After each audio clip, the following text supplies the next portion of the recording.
Ja, hallo und herzlich willkommen zum neuen Video. Heute packe ich einfach mal alle Erlebnisse der letzten Woche in dieses Video. Und zwar war ich in Kambodscha und Taiwan. Das alles gibt's nach dem Intro. Viel Spaß!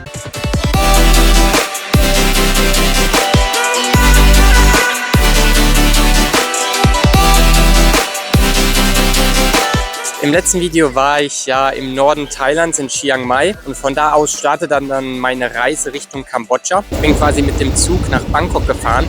Der Zug hat nur 8 Euro gekostet, aber dafür ging die Fahrt auf 13 Stunden. Und dann bin ich in Bangkok quasi direkt in einen Van umgestiegen und bin nochmal 8 Stunden an die Grenze von Kambodscha.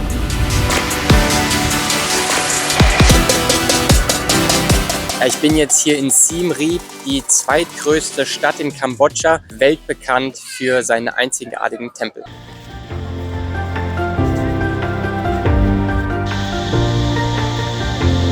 Willkommen im Angkor Wat Tempelkomplex. Also das sind hier ganz viele Tempel. Ich bin jetzt aber hier erstmal in dem Haupttempel Angkor Wat. Die Tempel hier sind schon mehrere Jahrhunderte alt, lockt hunderttausende Touristen jedes Jahr an.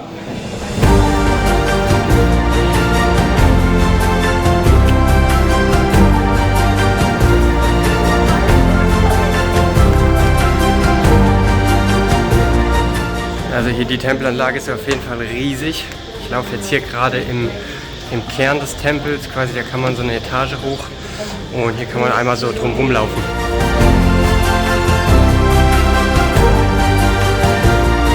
Die ganzen Tempel hier liegen übrigens mitten im Dschungel und ich bin dann noch mit dem Roller die ganzen restlichen Tempel angefahren. Ja, hinter mir ist jetzt der Bayon-Tempel. Auch ein sehr großer Tempel hier, direkt neben dem Angkor Wat im Endeffekt.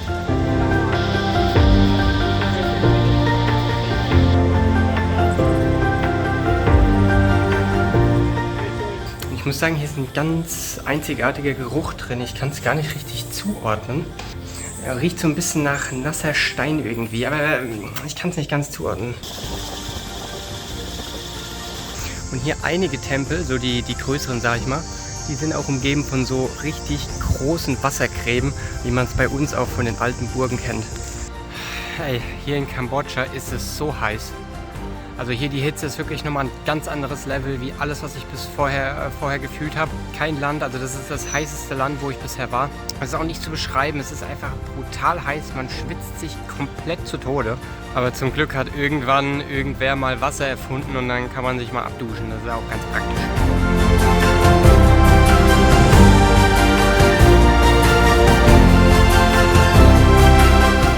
Ja, ich besuche jetzt den letzten Tempel für heute. Auch nochmal ein richtiger Leckerbissen, glaube ich. Hier muss man auch wieder ein bisschen durch den Dschungel laufen zum Tempel hin und ist auch einer der ganz großen Tempel. Hey, ich habe nicht gedacht, das sind nur so 1, 2 Bäume, die so cool reingewachsen sind. Aber hier sind richtig viele Bäume in dem ganzen Tempel verstreut. Und jetzt weiß ich auch, warum der so beliebt ist. Sieht einfach echt geil aus. Hier in dem letzten Tempel wurde übrigens Tomb Raider gedreht, was ich später noch erfahren hatte. Es gibt für die ganzen Tempel verschiedene Tickets. Hier für das ganze Tagesticket habe ich jetzt zum Beispiel 40 Euro gezahlt. Hier in Siem Reap gibt es noch die berühmte Pub Street. Hier gibt es sehr viele Bars und Straßenmärkte und hier habe ich mal für 2,50 Euro ein Bier, ein Cocktail und einen Shot bekommen. Also wieder absolut unschlagbar.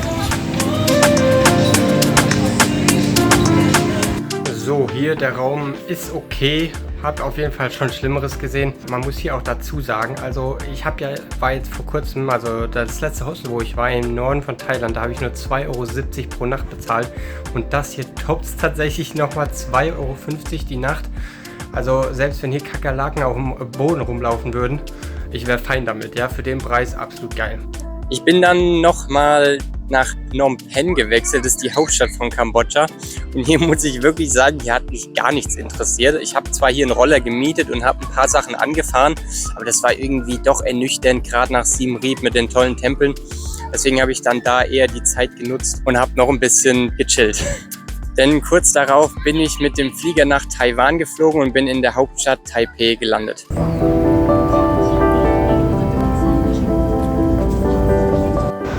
Ja, ich bin jetzt in Taipei angekommen. Hier ist auf jeden Fall schon mal direkt ein richtiger China-Vibe. Ist ja alles sehr ähnlich tatsächlich.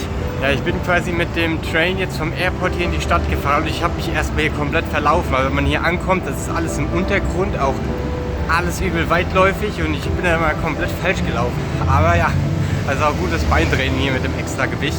Auf jeden Fall bin ich dann in mein Hostel und hatte hier das kleinste Bett, was ich bisher auf meiner Reise hatte. Die Hauptstadt bietet einige große Highlights.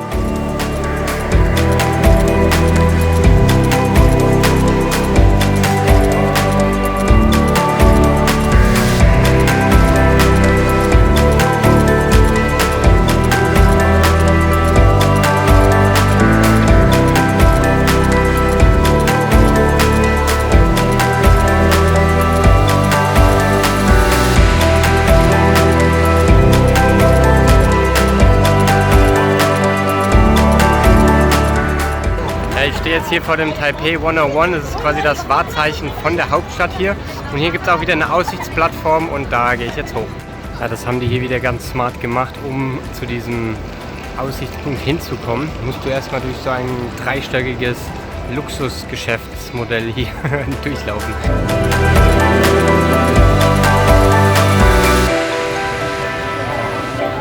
Ja, hier dieser Wolkenkratzer ist knapp 500 Meter hoch und war 2004 mal das höchste Gebäude der Welt. Mittlerweile nur noch 11. höchstes Gebäude der Welt.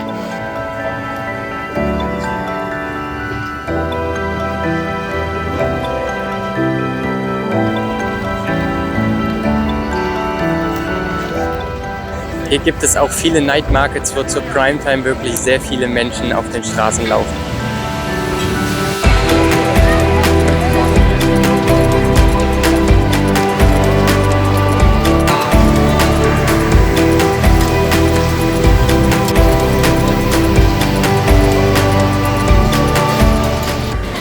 Ja, ich habe mich jetzt hier auch für ein bisschen was entschieden auf dem Night Market Street.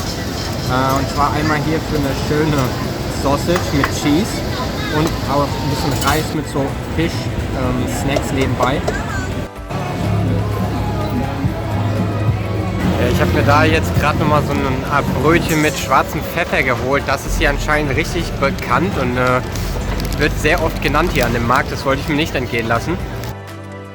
Also Taipei wirklich eine schöne, moderne Großstadt im chinesischen Kulturstil. Besonders gut haben mir hier die langen Straßen gefallen, wo du wirklich bis ans Ende gucken kannst mit den ganzen Bannerbeleuchtungen. Ja, ich fahre jetzt hier von der Main Station in Taipei in die nächste Stadt, in die nächste Location nach Hualien, glaube ich.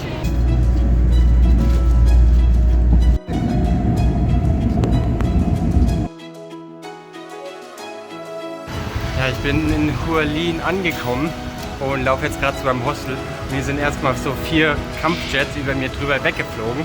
Weil ich mir dachte, nicht, dass die Chinesen jetzt schon kommen, ne? Die müssen noch ein bisschen warten. Übrigens, hier gibt es auch einen Militärstützpunkt, deswegen hört man die Kampfjets hier wirklich sehr regelmäßig fliegen. Hualien liegt quasi direkt am Meer und ist auch von riesigen Bergen umgeben und die Kulisse sieht wirklich einmalig aus.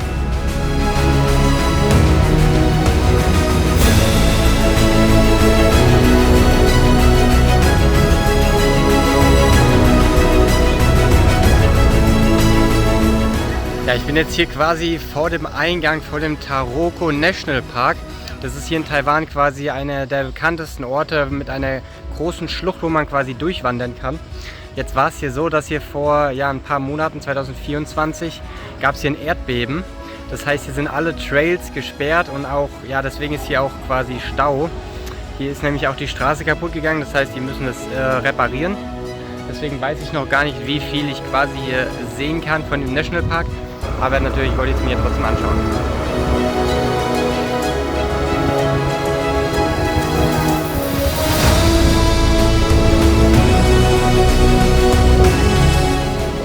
Hier sehen wir die bekannten Brücken, wo man normalerweise drauf laufen darf. Die sind jetzt wie gesagt gesperrt aktuell.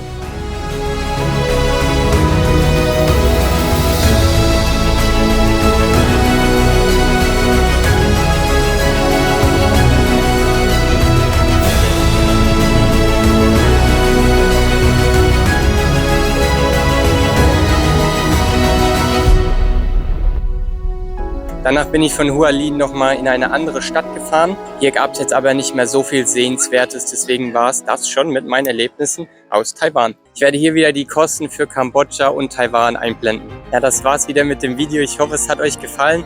Wenn es so ist, lasst gerne einen Daumen und ein Abo auf dem Kanal. Und ich würde sagen, wir sehen uns beim nächsten Mal. Schmidti, bleibt on Tour.